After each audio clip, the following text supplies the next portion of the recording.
You're standing up a new service on Azure, and you hit the question that haunts every architect: relational or not? Two managed databases dominate the choice.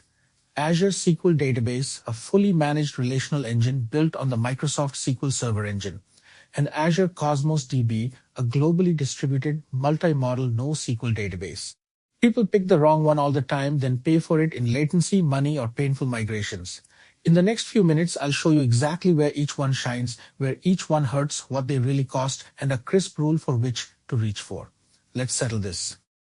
At their core, these tools model data differently.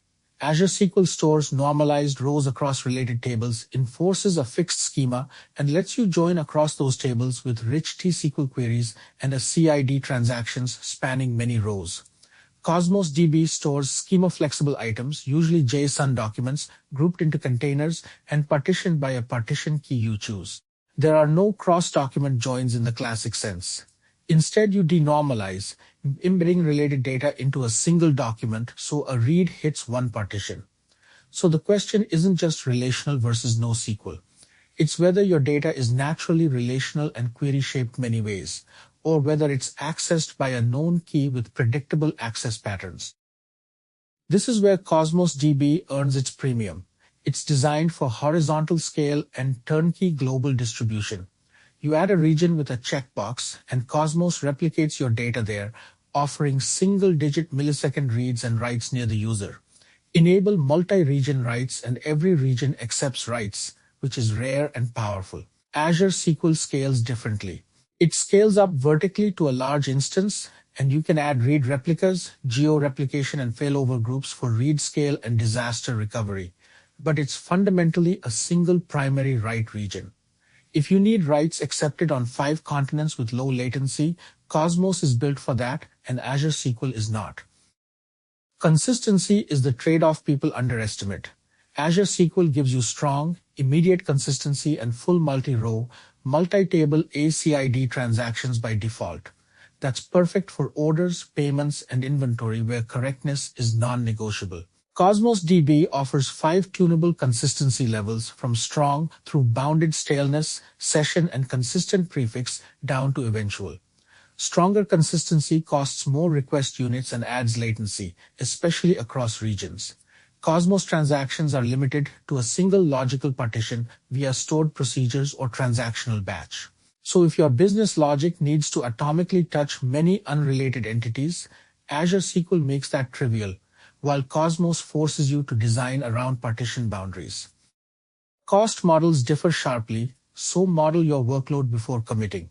Azure SQL bills by compute tier, provisioned virtual cores in the standard model, or serverless that auto-pauses and bills per second when idle plus storage. It's predictable for steady workloads, and reserved capacity cuts the bill meaningfully. Cosmos DB bills in request units per second. You provision throughput or use autoscale or pure serverless for spiky low-traffic apps. Every read and write consumes RS based on item size and complexity, so a hot partition or fat documents quietly inflate cost. A badly tuned Cosmos workload can be dramatically more expensive than the equivalent in Azure SQL. Prices change often, so check the current Azure pricing calculator before you decide. Day to day, the developer experience matters. Azure SQL speaks full T-SQL, complex joins, window functions, aggregations, views, stored procedures, and a mature tooling ecosystem with SQL Server Management Studio, decades of Stack Overflow answers, and every ORM under the sun. Ad hoc analytical queries are easy. Cosmos DB gives you a SQL-like query language over JSON, plus APIs for MongoDB, Cassandra, Gremlin Graph, and Table. It's fast when you query within a partition, but cross-partition fan-out queries get slow and expensive. The lesson: in Cosmos, you design your data model around your access patterns upfront. In Azure SQL, you can normalize first and query flexibly later. Here's my rule of thumb. Reach for Azure SQL when your data is relational, you need strong cross-entity transactions, you run varied ad hoc queries, and one write region is fine. That covers most line of business apps, financial systems, and internal tools. Reach for Cosmos DB when you need massive horizontal scale, predictable single-digit millisecond latency, global multi-region writes, flexible or evolving schemas, or extreme write throughput like IoT, telemetry, gaming, and personalization. And remember, it's not always either or. A common pattern uses Azure SQL as the transactional system of record and Cosmos DB as a globally replicated read layer for low latency edge access. Choose by access pattern first, not by trend. So to recap, Azure SQL is your default for relational, strongly consistent, transaction-heavy workloads with rich querying.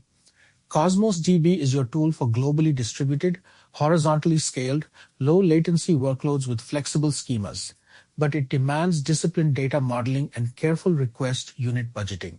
Cost and consistency are the trade-offs people miss most. Your concrete next step. Before you commit, write down your top 3 access patterns and your latency and consistency requirements.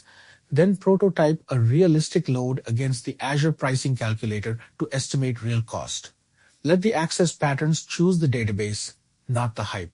And since pricing and features shift constantly, always confirm against the current Azure docs before you finalize. If this helped, do me a favor, hit the like button, subscribe, and tap the bell so you don't miss the next one. See you in the next video.